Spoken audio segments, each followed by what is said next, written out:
الحمدللہ وکفا والصلاة والسلام علی سید الرسل وخاتم الانبیاء وعلی آلہ واصحابہ نجوم الہدی صدق اللہ العظیم یا ایھا الذین آمنوا کتب علیکم الصیام کما کتب علی الذین من قبلکم لعلکم تتقون صدق اللہ العظیم۔ رمضان المبارک کا آخری عشرہ چل رہا ہے۔ اس عشرے میں سب سے اہم اور ضروری ایک مسئلہ جس کو بیان کرنا انتہائی ضروری ہے وہ یہ ہے کہ رمضان المبارک کے آخری عشرے میں بالخصوص صدقۃ الفطر ادا کیا جاتا ہے۔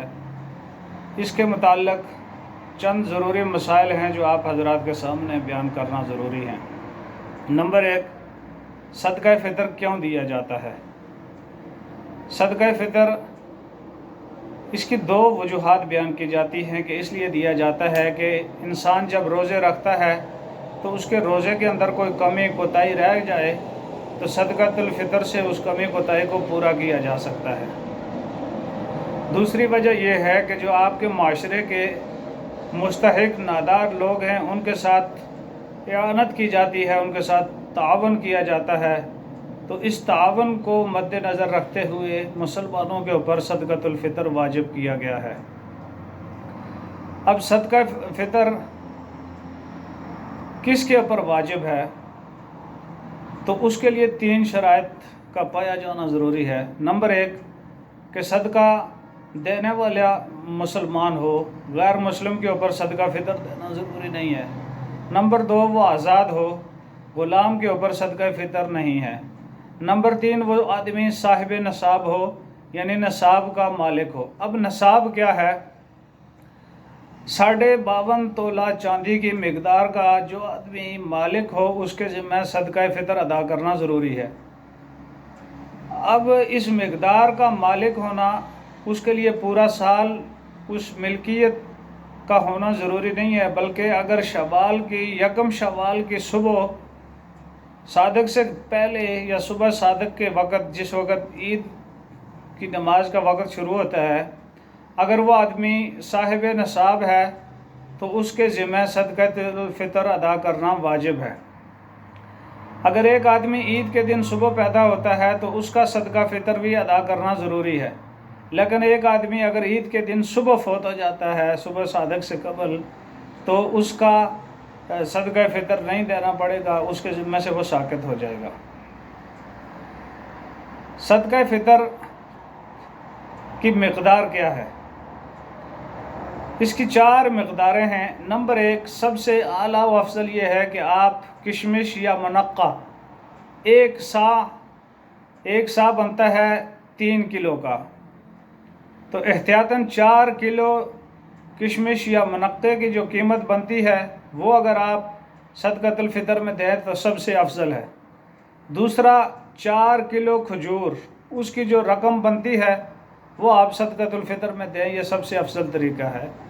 تیسرے نمبر پر جو یہ بھی 1 سا ہونا ضروری ہے، یعنی 3 کلو ادا کریں، احتیاطاً 4 کلو ادا کرنی چاہیے۔ اور جو سب سے آخری قسم ہے وہ ہے نصف سا گندم۔ گندم 1.25 کلو کی مقدار صدقۃ الفطر میں دینی ضروری ہے۔ تو آدمی اپنی استطاعت اور توفیق کے مطابق دیکھے کہ وہ کشمش، کھجور یا جو کے حساب سے دینا چاہتا ہے تو سب سے افضل یہی ہے کہ وہ اسی حساب سے دے۔ اگر وہ ان تینوں مطلوبہ مقداروں کے مطابق نہیں دے سکتا تو پھر گندم کی جو مقدار ہے یعنی 2 کلو گندم، پونے 2 کلو بنتی ہے، لیکن احتیاط کا تقاضا یہ ہے کہ آپ 3 کلو گندم کی جو رقم بنتی ہے اس رقم کے حساب سے آپ صدقۃ الفطر ادا کر سکتے ہیں۔ اب سوال یہ ہے کہ صدقۃ الفطر کس شخص کو دیا جائے؟ تو اس کا آسان سا جواب یہ ہے کہ جو آدمی زکوٰۃ کا مستحق ہے آپ اس کو صدقۃ الفطر بھی دے سکتے ہیں۔ زکوٰۃ کا مستحق کون ہے؟ جس کے پاس اتنی مقدار میں مال نہ ہو جس کی مقدار 52.5 تولہ چاندی کی رقم بنتی ہے۔ لیکن اگر ایک شخص کے پاس 52.5 تولہ چاندی کی رقم تو نہیں ہے لیکن ضروریات سے زائد کا سامان اس کے پاس گھر میں پڑا ہوا ہے، اس کے پاس برتن پڑے ہوئے ہیں، فرنیچر پڑا ہوا ہے جو اس کی ضرورت سے زائد ہے، یا گھر کے اندر بہت ساری ایسی چیزیں ہیں جو ضرورت کی نہیں ہیں، وہ استعمال کے سے زائد ہیں، تو ان تمام چیزوں کی مقدار کے مطابق اس کی مالیت نکالی جائے گی۔ اگر اس کی مالیت 52.5 تولہ چاندی کے برابر بن جائے تو اس شخص کے ذمہ صدقۃ الفطر ادا کرنا ضروری ہے۔ اگر وہ نصاب کا مالک نہیں ہے تو وہ صدقۃ الفطر نہیں دے گا، ایسے شخص کو صدقۃ الفطر دینا جائز ہے۔ ایک اور مسئلہ جو اکثر حضرات باہر ممالک سے پوچھتے ہیں، اور آج بھی بہت سارے لوگوں نے اصرار کیا تھا کہ ہم جو روزگار کے سلسلے میں بیرون ممالک جاتے ہیں، سعودی عرب جاتے ہیں، دبئی جاتے ہیں، تو ہم لوگ صدقۃ الفطر کس طرح ادا کریں گے؟ تو اس کا سیدھا اور آسان سا جواب یہ ہے کہ صدقۃ الفطر اپنی طرف سے اور اپنی نابالغ اولاد کی طرف سے ہر ایک صاحب نصاب کو دینا واجب ہوتا ہے۔ تو اگر آپ دبئی میں ہیں یا سعودی عرب میں ہیں تو وہاں سے اگر آپ رقم کی صورت میں صدقۃ الفطر ادا کرنا چاہتے ہیں تو آپ سعودی عرب اور دبئی کے حساب سے جو ریال یا درہم بنتے ہیں اس حساب سے آپ کو صدقۃ الفطر وہاں پر ادا کرنا پڑے گا۔ اور اگر آپ وہاں نہیں دینا چاہتے تو پھر آپ اپنی طرف سے اور اپنے نابالغ اولاد کی طرف سے، وہ پاکستان میں یا اپنے ملک میں جو پیسے بھیجیں گے تو وہ اسی حساب کا شمار یہاں ہوگا، تو اسی حساب سے ان کو صدقۃ الفطر یہاں دینا پڑے گا، آپ کا جو وکیل ہوگا یا جس کے پاس آپ پیسے بھیجیں گے۔ اب شوہر کے ذمہ اپنی بیوی کا صدقۃ الفطر ادا کرنا ضروری نہیں ہے، لیکن اگر وہ اپنی بیوی کی طرف سے ادا کر دیتا ہے تو یہ اس کا اپنے بیوی کے اوپر اور گھر والوں کے اوپر احسان ہوگا۔ اسی طرح جو معذور اور محتاج بچے ہیں ان کا صدقہ والد کے ذمہ ہے، والد اپنی طرف سے اپنے ان معذور اور محتاج بچوں کا صدقۃ الفطر ادا کرے گا۔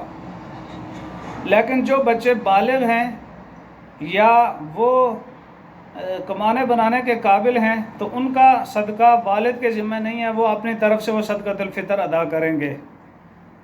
اگر والد ان کی طرف سے ادا کر دیتا ہے تو یہ اس کا اپنی اولاد کے اوپر احسان ہے۔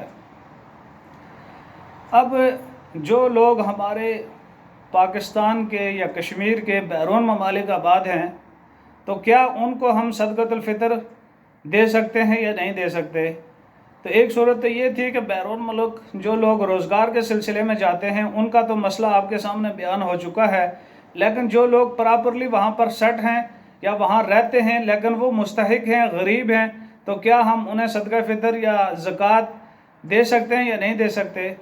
تو اس کا آسان سا جواب یہی ہے کہ آپ اپنے اگر آپ کے وہ قریبی رشتہ دار ہیں تو آپ ان کو صدقۃ الفطر بھی دے سکتے ہیں اور زکوٰۃ کی رقم بھی ان تک پہنچا سکتے ہیں۔ لیکن اس کا جو سب سے افضل طریقہ یہ ہوتا ہے کہ آپ کے جو قریبی رشتہ دار ہیں آپ اپنے قریبی رشتہ داروں کو صدقۃ الفطر اور زکوٰۃ کی رقم دیں۔ اب قریبی رشتہ داروں میں اپنے باپ کو، اپنی ماں کو، اپنے دادا کو، اپنی دادی کو، اپنے نانا اور نانی کو، یا اپنے پوتے اور پوتی، نواسے اور نواسی، ان کو آپ صدقۃ الفطر اور زکوٰۃ نہیں دے سکتے۔ اپنی بہن کو، غریب بھائی کو، بانجیوں کو، بھانجوں کو، اپنی خالوں کو، یا اس طرح کے جو رشتہ دار ہیں ان کو زکوٰۃ اور صدقۃ الفطر آپ دے سکتے ہیں۔ ایک آخری مسئلہ وہ یہ لوگ پوچھتے ہیں کہ جو روزے کا فدیہ ادا کیا جاتا ہے وہ فدیہ کس شخص کے ذمہ ہے کہ وہ اپنے روزے کا فدیہ ادا کرے؟ تو اس مسئلے کو سمجھنا بہت ضروری ہے، اور انتہائی اہم مسئلہ ہے یہ کہ جو آدمی شیخ فانی ہے، شیخ فانی کا مطلب یہ ہے کہ اس کی عمر 60-70 سال ہو چکی ہے، اب اس کا یعنی صحت یاب ہونا بظاہر ممکن نہیں ہے، تو حالات یہ بتا رہے ہیں کہ یہ شخص اگر آئندہ بھی زندہ رہا تو باحیات رہا تو یہ شخص روزے نہیں رکھ سکتا، تو یہ شخص اپنی طرف سے فدیہ ادا کر سکتا ہے روزے کا۔ دوسرا، وہ مریض جو کسی موذی مرض کے اندر مبتلا ہے اور وہ شخص اس مرض سے ٹھیک ہونے کا یا تندرست ہونے کا بظاہر کوئی امکان نہیں ہے تو وہ شخص بھی روزے کا فدیہ ادا کرے گا۔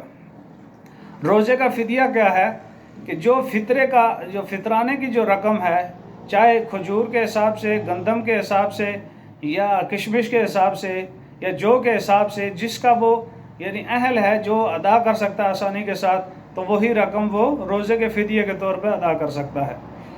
اب ایک اور مسئلہ ہے کہ بہت سارے لوگ روزہ نہیں رکھتے، صحت یاب ہوتے ہیں، تندرست ہوتے ہیں، اور وہ روزہ نہیں رکھتے، ان کے ذہن میں یہ ہوتا ہے کہ ہم روزے کا فدیہ ادا کر دیں گے تو اس سے ہمارے روزے کا ہمیں ثواب ملے گا۔ یہ غلط فہمی کے اوپر مبنی بات ہے کہ صحت مند تندرست آدمی جو عاقل بالغ ہے اور اللہ تعالیٰ نے اس کو تندرستی توانائی دی ہوئی ہے، وہ روزہ رکھنے کی توفیق اور استعداد رکھتا ہے، وہ شخص روزہ ہی رکھے گا۔